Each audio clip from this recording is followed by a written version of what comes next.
A história do hino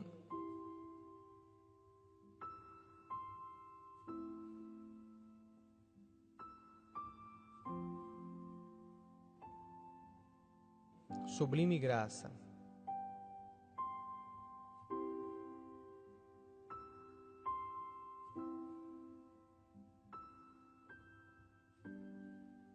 Nascido em Londres em 1725, Newton foi para o mar com a idade de 11 anos. Ele navegou com seu pai, que era um marinheiro mercante. Em 1744, ele foi alistado na Marinha. De espírito irreverente, insubordinado e irônico, achou as condições da Marinha Real Britânica intolerável. Assim ele desertou. Mas foi capturado e arrastado de volta para o navio, onde ele foi açoitado e humilhado publicamente. Mais tarde, Newton organizou uma transferência para um navio negreiro. Viajando pela costa da Serra Leoa, na África, ele recolhia os escravos que eram capturados e trazidos do interior. Após 6 meses, quando seu navio estava preparado para navegar para as Américas, Newton negociou com seu comandante para ficar. Ele logo se arrependeu da decisão. Tratado como um escravo e deixado meio morto de fome, ele foi ajudado por escravos africanos que arriscaram punição severa por compartilhar sua comida com ele. Eventualmente, com a ajuda de seu pai, a Newton foi oferecido uma maneira de voltar para a Inglaterra em um navio chamado The Greyhound. A bordo, ele se tornou cada vez mais desbocado e blasfemo, zombando abertamente de qualquer um que tivesse uma fé cristã. Na longa e perigosa viagem de volta para a Inglaterra, Newton descuidadamente pegou um livro cristão que ele encontrou em sua cabine e começou a ler. De repente, uma sugestão involuntária surgiu em sua mente. E se estas coisas forem verdade? Horrorizado com o pensamento, ele fechou o livro. No dia, o navio foi apanhado por uma violenta tempestade. Um homem foi lançado ao mar e as ondas quebrando sobre o navio causou sérios danos. Depois de horas de retirar água que invadia o navio, Newton gritou: "Se esta tragédia não vai terminar, que o Senhor tenha misericórdia de nós." Ele foi atingido instantaneamente com suas próprias palavras. Este pensamento, falado sem muita reflexão, foi o primeiro desejo que ele teve por misericórdia em muitos anos. Imediatamente pensou: que misericórdia poderá haver para mim? Tomando a frente do trabalho de retirar a água do navio, John teve horas para refletir sobre a sua vida desarrumada. Eu pensei que nunca houve ou poderia haver um pecador como eu. Cheguei à conclusão de que meus pecados eram grandes demais para serem perdoados. Durante semanas, o navio danificado estava à mercê do mar e a tripulação foi à beira do desespero, com escassas rações e quase nada de água ou líquido que pudessem beber. Durante esse tempo, Newton esteve lendo o Novo Testamento, desesperado para descobrir se o Deus que ele havia rejeitado por tanto tempo era real. Quando por fim conseguiram chegar à ilha de Tory, na Irlanda, 4 semanas depois que a tempestade destruíra o navio em alto mar. Quando chegaram a esta ilha, o último mantimento estava fervendo na panela.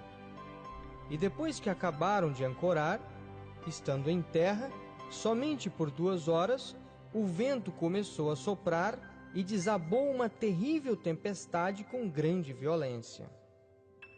Se tivéssemos continuado no mar naquela noite em nossa condição, com o navio praticamente destruído, certamente teríamos ido para o fundo. Nessa época eu comecei a saber que existe um Deus que ouve e responde às orações. Durante a sua estadia na Irlanda, enquanto o navio estava sendo consertado, Newton saiu em uma caçada organizada pelo prefeito Derry e quase foi morto em um acidente de tiro. A partir desse momento, a vida de John Newton começou a mudar quando ele veio a perceber que a graça de Deus pode salvar até mesmo um desgraçado como ele. Outros logo perceberam a diferença quando ele parou de praguejar e a melhora de seu comportamento de deboche. Mas ele ainda tinha muito a aprender. Apesar de sua nova fé, Newton continuou trabalhando como um comerciante de escravos pelos próximos 6 anos. Cego para os males da escravidão, por sua cultura e por interesse próprio. Mais tarde na vida ele explicou: eu teria sido sobrecarregado com angústia e terror se eu soubesse ou mesmo suspeitasse de que eu estava agindo de forma errada. Finalmente, de volta em sua Inglaterra natal, Newton começou a crescer em sua fé cristã e a aprender com os outros. Ele ouviu pregadores como John Wesley, que condenou o tráfico de escravos, e a sua atitude começou a mudar radicalmente. Em 1750, se casou com uma amiga de infância, Mary Catlett. Ele se tornou um clérigo, servindo primeiro como coadjuntor em Onley, igreja paroquial, e mais tarde em Londres. Enquanto vivia em Onley, Newton começou a escrever poemas e hinos para expressar o seu amor por Deus e incentivar as pessoas em sua adoração. Muitas vezes, ele usou a letra de seus hinos para ilustrar seus sermões. Amazing Grace, que descreveu a sua própria jornada espiritual, foi escrito para ilustrar o seu sermão do dia de Ano Novo em 1773. O título original da canção era Análise e Expectativa da Fé.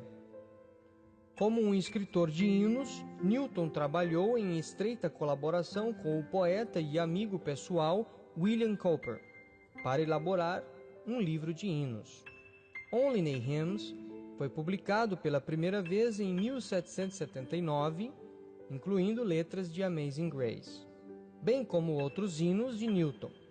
A origem da melodia é desconhecida.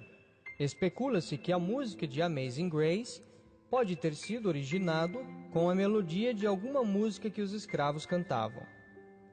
Demorou 20 anos, mas finalmente a primeira legislação contra o tráfico de escravos transatlântico foi aprovada em 1807. Em 82, Newton disse: minha memória já quase se foi, mas eu recordo 2 coisas: que eu sou um grande pecador e que Cristo é o meu grande Salvador. No túmulo de Newton lê-se: John Newton, uma vez um infiel e um libertino, um mercador de escravos na África. Foi pela misericórdia de nosso Senhor e Salvador Jesus Cristo, perdoado e inspirado a pregar a mesma fé que ele tinha se esforçado muito para destruir. O seu mais famoso testemunho continua vivo. No mais famoso das centenas de hinos que escreveu, Amazing Grace.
Jesus.